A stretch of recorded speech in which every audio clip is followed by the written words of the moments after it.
皆さんこんにちは。今日はですね、リクエストの多かったテーマになっています。今全世界が注目しているトピックです。結構ね、シビアなテーマなので、やるかやらないかちょっと悩んだんですけど、DM でね、結構やってほしいってきたので、これから世界はどうなってしまうのか、ロシア、ウクライナ問題、みんなと一緒に考えて見ていきましょうか。まずは今を知るために歴史から1000年前、9世紀頃、この地にバイキングが築いたスレブ人が住み着いた首都をキエフとするキエフ大公国という国が存在していました。980年から1015年までの間、この地を統治していたのはウラジミール大帝でした。ロシア語でウラジミール、ウクライナ語でウォルディミール。それは運命的にも今まさに対立しているウクライナ、ロシア各国の大統領の名前です。現代のロシアもここキエフから始まったんです。ウクライナもロシアも起源は同じ国でした。しかしモンゴルの侵略により分裂し、ウクライナは様々な民族が交わる場所に位置しているため、長い間いくつもの勢力によって侵略されてきた一方、ロシアは大国へと成長していきました。ほとんどの歴史、ロシアの支配下にありましたけど、大きなね、分岐点といえば、ソ連の崩壊。ソビエト社会主義共和国連邦とは、1922年から1991年まで69年間続いたユーラシア大陸北部に存在していた社会主義国家です。これら15の国で形成され、それぞれ大統領がいる中、実質的に主導権を握っていたのはロシアでした。ナンバー2がウクライナ。1930年代初頭はソ連では農作物がね不足していたため、穀倉地帯だったウクライナは収穫してはほとんどが国内に流通させられていたんですね。ヨシフ・スターリンがホロドモールといって農民をね集団農場に参加させるために意図的に飢餓を起こし、何百万人ものウクライナ人を死に追いやった出来事がありました。そのウクライナの東部の人口を埋めるために、そこに多くのねロシア人を移民させたので、ウクライナの東部はロシア寄りの支持者が多く、一方西側はポーランドなどの支配下に置かれていたことがあることから、西欧寄りの支持者が多く存在するようになったようです。ただ1991年12月にソ連の崩壊とともに15の国家が解放され独立しました。ウクライナも解放されましたが、東部と西部の親ロシア派と西欧派で意見が割れているのは依然として変わらなかったんです。このように新生ウクライナはソ連崩壊後はね、そのロシアの勢力圏からね、やっぱね脱出しようとしていたんですね。ただウクライナはロシアから安価な天然ガスを供給されたり、後ほど話しますけど、ウクライナの通る天然ガスのパイプラインで得る収入もあったり、ロシアに輸出もしているし、関係は崩したくなかったんです。ロシアとの関係でね成り立っているようなことも結構あったとはいえ、西側諸国とも仲良くしたい、プーチンを怒らせないようにして NATO や EU に加盟したい。実際2000年以降はその意思表示を強める動きとしてはね、2003年のイラク戦争にウクライナ軍を派遣するなど欧米諸国と仲良くできていたら、2004年ある事件が起きました。ウクライナ大統領総選挙で親ロシア派であるヤヌコビッチと親ヨーロッパ派のユシチェンコが戦っていたんですけど、ロシアの支援もあってヤヌコビッチが勝利したんですね。ただなんと選挙には不正があったと発覚し、ストライキやデモが激しく行われた結果、再選挙したら今度はなんと親ヨーロッパ派のユシチェンコが勝利したんです。しかしユシチェンコ政権内部に亀裂が生じ、結局2010年の選挙では再当選されず、ヤヌコビッチが再び大統領となりました。ただヤヌコビッチは国民が望んだ欧州連合 EU への加盟を遠ざけたりと、ロシア寄りの政権だったので不満を寄せ、西側の親ヨーロッパ派の人たちは2014年に反政府デモを起こし、なんとヤヌコビッチ大統領を通報してしまったんです。その後彼はロシアに脱出。これすごいっすよね。嫌われすぎて外国に逃亡って日本じゃなかなかないっすよね。ロシアはウクライナの操り人形を失ってしまった。思い通りにね政権を動かせなくなる焦るロシア。ここでロシアが行ったのがクリミア併合。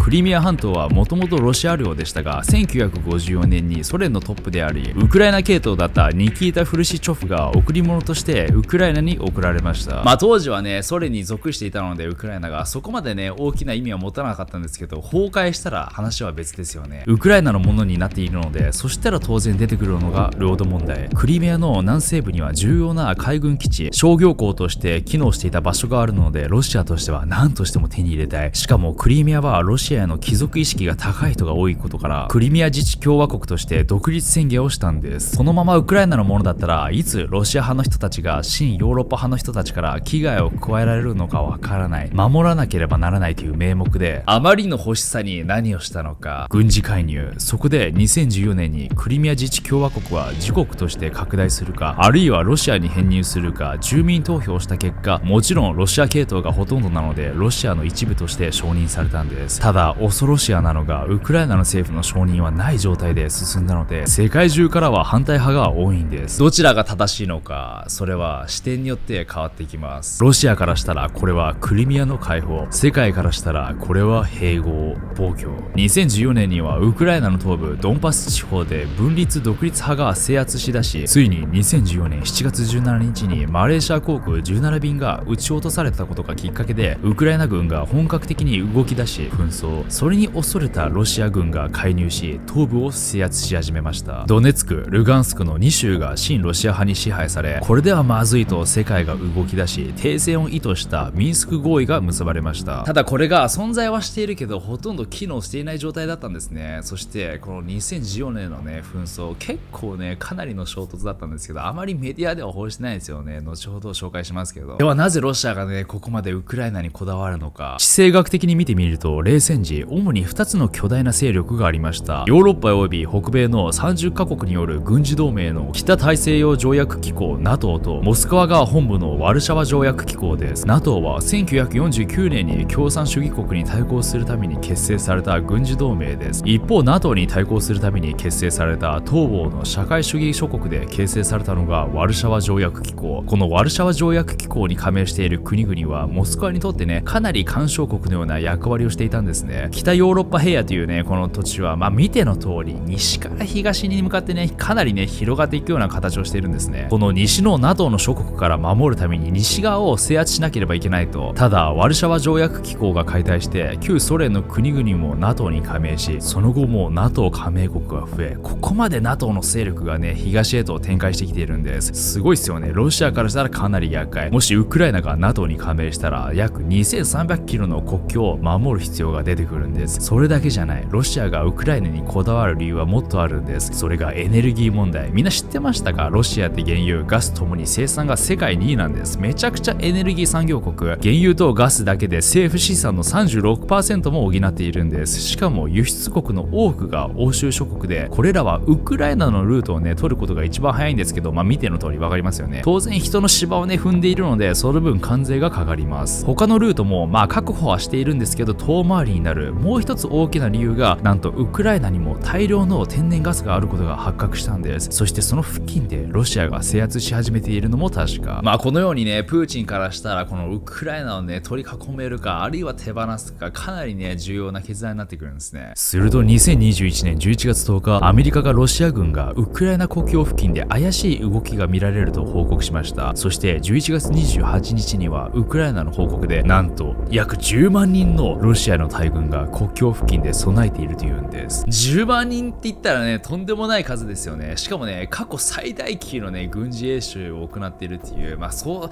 何かやばいことが起きそうな予感しかしない。12月17日にプーチンがいくつかの要求を世界にしました。1、ウクライナが NATO に入りたいなーって、この学校でね言うハイラルキー高めのね人気集団入りたいなってなってる中、ロシアが昔のダチなのがね自分のしぼみに置いてたねナンバー2のウクライナがいなくなってしまうのは困る。無理無理許せないという要求。2つ目の要求は東欧諸国からの事実上 NATO 軍撤収。もっとお前ら遠くに離れろと。お前ちょっと近くに来すぎだし、全部ねこっち向いてんだよと。ミサイルがそもそもワルシャワ条約機構が解体した時に NATO がね拡大しないという口約束をしたのに、それが破られたのがおかしいだろうと。確かに口約束みたいなことはしたそうなんです。そして3、米国に核兵器配備を自国内に限ることも要求しました。これらを守るね法的な保障が欲しいプーチン。当然これらの要求を飲むことができない欧米諸国。ただこれが守られないならウクライナ攻めちゃうよっていうプーチン。このご時世そんなことがあっていいのか。もしねこれが許されるんだったらね、軍事的に勝る国が弱者をねいつでも攻めて欲しいものを何でも奪ってしまう、そんなねことがこの2022年に起きていいのか。そして今年2月22日、平和維持活動という名目でドネツク人民共和国、ルガスク人民共和国の独立をプーチン氏が承認しました。この日彼は約1時間の演説をしていて、めちゃくちゃ長いですよね。1時間の演説ですよ。しかもそれがかなり過激だったんです。Итак, начну с того, что современная Украина целиком и полностью была создана Россией. そして自分の行動を正当化するためにこうも主張しました。ウクライナの政権はネオによって支配されている。西がウクライナを利用してロシアを制圧しようとしている。ウクライナの人々を解放しなければならない。っていうちょっとね、いまいち分かりづらいですよね。日本のメディアではね、あまり報じないので。ステパン・バンデーラーというウクライナの民族解放運動の指導者がいました。彼は第二次世界大戦中、ソ連からのウクライナ独立を目的に、敵の敵は味方理論でナチスと協力し、ソ連と戦っていました。しかし最終的にウクライナ独立は行われず、ナチスの占領下でウクライナ独立を主張していたため逮捕されたんです。ウクライナ目線で見ると彼は独立のためにソ連と戦った英雄というように評価されているんですけど、ソ連の目線で見ると彼はナチスの協力者。まさにプーチンからしたら今のウクライナはこのような人たちの延長線が政権を握っていると。まあ確かにウクライナにはそのナチスのね過激な思想を受け継ぐ過激な集団がいたそうなんですね。それがアゾフ大隊や C14 です。メディアではあまり語られていませんが、2014年にウクライナ南部オデッサで親ロシア派とウクライナの過激派が衝突し、大勢の死者を出した事件がありました。それだけでなく東部の主要都市でも衝突があり、極悪な扱いをロシアに対して行ってきたと。一応表向きは現在はね正規軍としてまともな思想のもと国のため戦っているそうなんですけど、このような悪を成敗してウクライナの国民を解放してあげると、ウクライナの東部で起きていたロシア人の虐殺から解放するために自国民を守るという名目です。まあこちらの衝突ね、実際にはね虐殺そこまではなかったみたいな主張もあるし、いやロシアからしたらいやこれは虐殺だったみたいな、まあ実際のところはねちょっと僕も詳しくはわからないんですけど、そういった感じで意見が割れてるんですね。ちなみにそこに加担していたねある勢力がいたと言われてるんですけど、まあちょっと YouTube じゃ話せないのでここでは語れないことにします。プーチンからしたらこういった過激派からロシアを守る。一方世界からしたらこれはプロパガンダであり、自身の行動を正当化しているだけだと。いくらそれが理由だとしてもロシアからしたらねそれほどの脅威じゃなかったでしょうと。まあここまでね大規模な侵攻をするまでの理由ではなかったと。2月24日運命の日、ロシア軍がウクライナへ侵攻を開始しました。ロシア軍総兵力約100万人、そのうち20万人がベラルーシ、クリミア、ウクライナ東部にも配置され、見ての通りウクライナを完全に囲むような形で包囲網的に侵攻。ウクライナ軍総兵力約50万人、ロシア軍の半分にも満たない勢力。軍事的な目線で普通に考えたらロシア圧倒的に優勢。じゃあ実際侵攻はプーチンの思い通りになったのか。イギリス国防省によるとロシア軍は侵攻を苦戦しているというんです。ゼレンスキー大統領本人が SNS で自分は首都キエフに留まって最後まで戦うぞという主張を SNS に投稿したことでウクライナの士気が高まったのか、なんとウクライナの民間人が一致団結し自らも戦うと立ち上がったんです。そして欧米諸国がウクライナに直接的な軍事力の介入はないものの、対戦車ミサイル、ロケット弾、ヘルメット、食料、飲料、衣服などの支援を異例のスピードで支援し現地に届けているんです。中でもこのアメリカ製対戦車ミサイルジャベリンが活躍しているらしく、ネット上では聖母マリアがウクライナのね国旗の前でジャベリンを抱えている聖ジャベリンが話題になりました。すごいねこのインパクトのある絵だけど、ウクライナからしたらねこれが本当に大切で必需品なんでしょうね。またロシア軍の将官20人がウクライナにいるんですけど、そのうちの7人が戦死しているという報道も出ていて、これはかなり異例なそうなんです。ロシア軍の通信を傍受しているのか、あるいはロシア軍の装備士気が低いそうです。ロシア軍ってねイメージ的にはね世界トップのねアメリカ対抗するの軍事力って感じじゃないですか。ただねなんか今回ねそのプーチンの側近がイエスマンしかいないらしくね、実際の戦局を聞いてもねイエスイエスしか言わなくて、ただね蓋を開いたら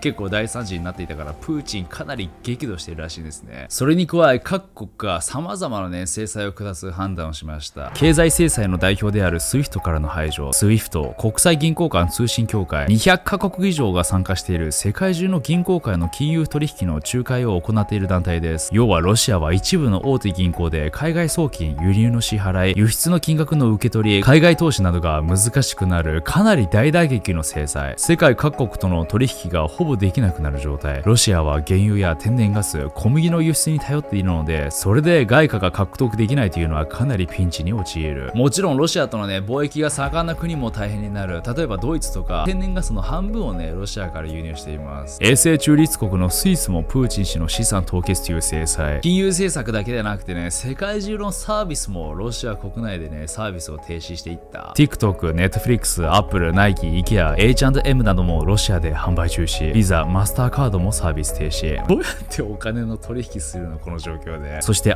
みんな大好きな国際ハッカー集団アノニマスもロシアの国営テレビを数秒間にわたりジャックし、ウクライナでの戦闘を流しました。まあ完全なねダークヒーローですよね。世界から孤立化していくロシア。どうにか争いなくしてロシアの動きを止めることができないのかってね、各国がね制裁をね下したんですね。侵攻が始まって早い段階でなんで NATO がね介入できないのかみたいな意見が結構あったんですけど、まあおそらくそれができない一番の理由は第三次世界大戦に陥ってしまう可能性があるということでしょうか。全面戦争を恐れていると。今現在はウクライナとロシアだけが戦っているように見えますけど、実際に他の国が参加していなかったら世界大戦にならないのか。振り返ると1914年オーストリアの皇太子夫妻がサラエボでセルビア人に暗殺されたことで、オーストリアはセルビアに宣戦布告しました。そこからドイツ、オーストリア、オスマン帝国を中心とした同盟国対イギリス、フランス、ロシアを中心とした連合国で世界大戦へと発展していきました。今度は1939年にドイツがポーランドに侵攻したことで、イギリス、フランスがドイツに宣戦布告し、世界大戦へと発展していきました。枢軸国対連合国、主に2つの巨大な勢力が対立しているのが世界大戦。今回の侵攻はウクライナとロシアのみが戦っているから世界大戦にはならないかと思いきや、一応国連総会で対ロシア非難決議案が先月2日に開かれましたが、賛成が141カ国、反対が5カ国、そして放棄が35カ国、勢力ははっきりと分かれてきています。ロシア側についているのはベラルーシ、シリア、エリトリア、北朝鮮、民主主義対独裁主義のような構図が出来上がっています。まあ言うてね、世界大戦を恐れて世界各国が手を出さないんじゃないのって思いますけど、1917年にはドイツの潜水艦がアメリカの商船を3隻撃沈させたことがきっかけで、アメリカはドイツに宣戦布告しました。今回ではなんとロシア軍がベラルーシ領内の集落に空爆をしたと報じられました。同盟国のベラルーシに派兵を迫るためにウクライナによる攻撃に見せかけて偽装工作をしたと。すごい複雑な立ち回りですよね。またね、ポーランド付近にもねミサイル撃ってましたよね。周辺国がいつ参戦してもおかしくない状況です。またこのタイミングで中国が台湾に侵攻する可能性もある。イラク北部で12発のミサイルが米領事付近に落とされたと報じられました。イラン・アメリカ問題も現在進行形。北朝鮮も今年に入って3月5日付で9回も発射させています、ミサイルを。何がきっかけでね世界大戦に発展していくのか分かりませんよね。万が一発展してしまった場合、今世界各国の核の保有数はこのような状態になっています。2019年の時点でこれほどの核兵器が存在しています。核戦争では勝者はいません。アインシュタインの言っていた第3次世界大戦については分かりませんが、第4次世界大戦なら分かります。意志と金棒でしょうが、いつ起きてもね現実的におかしくない状況っていうのが今世界本当に恐ろしいですよね。また今回恐ろしかったのがウクライナの原発が攻撃対象になっていたことです。日本でもね原発を抱える国としてはこういったことが起こり得ることを懸念しなければなりません。またね侵攻が始まって2週間ぐらいね過ぎた頃、すげ